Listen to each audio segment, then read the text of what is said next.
Petit disclaimer, donc il y avait une erreur sur les matériaux, donc avant de faire le rendu, je vous propose de voir comment les corriger. Alors j'ai enregistré cette vidéo après le reste de la vidéo que vous allez voir, donc des fois je parle au passé alors que c'est le futur, bref. On corrige les matériaux et puis on reprend ensuite le reste de la vidéo. Alors je fais une petite vidéo pour corriger les problèmes de matériaux qu'il y a, parce que je me suis aperçu en regardant les rendus qu'il y avait deux soucis. Donc le premier, je l'avais remarqué à la fin de la vidéo, c'est qu'on voyait pas les objectifs derrière plus les capteurs. Et ensuite, les logos ont disparu. Voilà, alors il y a une raison plus ou moins simple à ça, c'est... Donc je vais réouvrir mon téléphone. Bon, déjà pour les... comment ça s'appelle ? Pour derrière, en fait, ce qui s'est passé, c'est que j'ai mis mes deux objets, les vitres derrière, les petites vitres en plastique. Alors, je vais essayer de la sélectionner. Donc c'était celui-là, voilà, vitre capteur photo arrière. En fait, je l'ai mis en affichage fil de fer. Voilà, et du coup, dans la vue 3D, ben on le voyait plus. Et lui, c'est pareil, donc du coup, vous le prenez. Si vous l'avez pas, peut-être vous êtes plus malin que moi, vous l'avez fait, et donc on lui applique le matériau plastique transparent, le même que celui qu'on a mis sur la vitre avant, et pareil pour lui derrière. Donc qui s'appelle Zone Flash Vitre chez moi. Donc lui aussi est un affichage fil de fer, et donc on le repasse en textured, et puis on lui applique le matériau transparent. Et là, il devrait plus y avoir de soucis. Ensuite, on a un deuxième souci. Alors, je sais pas si on peut le voir là. Je vais supprimer cette caméra. Si j'ajoute une instance de mon objet de téléphone, voilà, je vais le replacer. En fait, vous voyez, quand je déplace l'objet, il y a la texture qui reste sur place. Comme si du coup les objets qu'on a mis pour positionner nos logos et nos boutons, ils se déplaçaient, ils restaient sur place. Voilà, alors le moyen de corriger ça, ça aurait été... Alors je vais le remettre à 0, pardon. Le moyen de corriger ça, ça aurait été de passer... Donc je vais passer ça, je vais... Les objets en question en proxy, c'est-à-dire... je retrouve relation, make proxy... Oui, mais je vais le faire depuis une autre scène. Voilà, si je prends une autre scène et que je viens lier mon téléphone... Donc ligne, collection, téléphone... On fait objet, relation, make proxy... Et là, je choisis pose avec le logo frontal, par exemple. Donc cet objet-là, du coup, je peux le... Est-ce que je peux le déplacer? Voilà. Et si je déplace les deux... Non, mais il y a toujours un souci, en fait.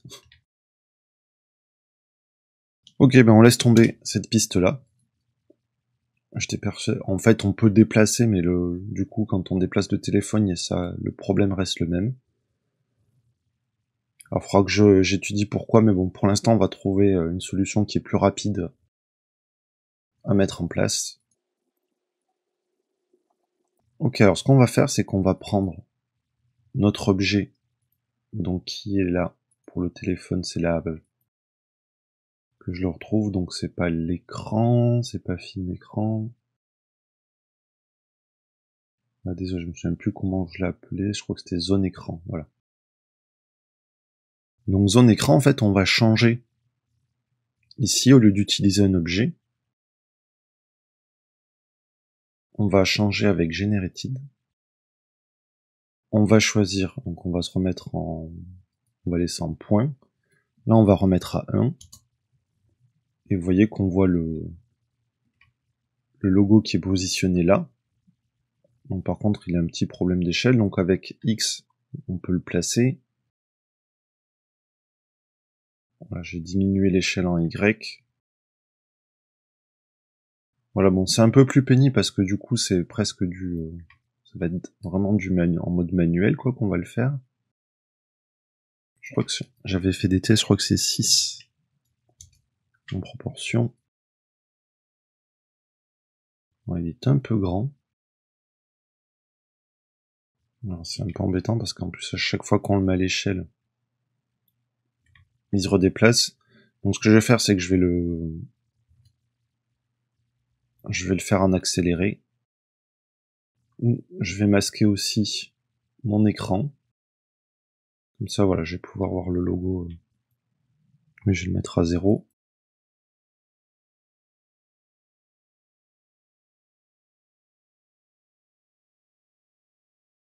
Voilà, et il va aussi falloir le faire pour les boutons. Alors je vais les allumer pour les voir un peu plus facilement.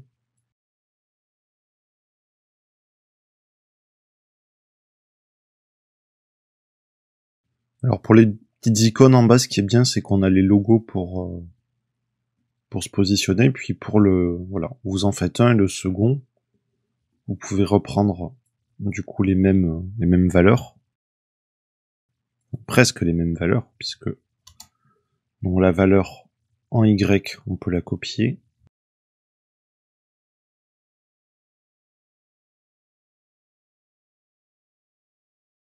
Voilà, après vous pouvez laisser comme on a laissé comment ça s'appelle,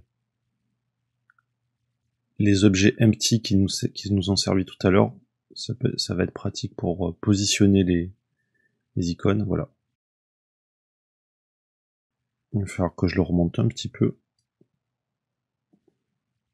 Alors pour être plus précis, quand vous bougez les valeurs là, dans les champs numériques, vous pouvez appuyer sur la touche Maj.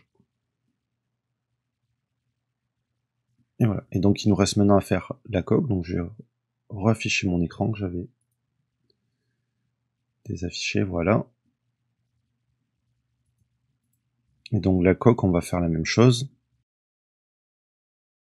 D'ailleurs, on va pas refaire la même chose puisque je l'avais déjà fait. Bon, alors je vais rééteindre les boutons. On sauvegarde. Et puis là, quand on repasse sur notre scène déco, voilà, donc normalement les logos sont revenus. J'ai peut-être fait trop grand lui derrière, mais bon, c'est pas grave. Voilà, les logos sont revenus, tout fonctionne. Alors je suis désolé si vous avez fait un rendu que ça a pris des plombes sans les logos.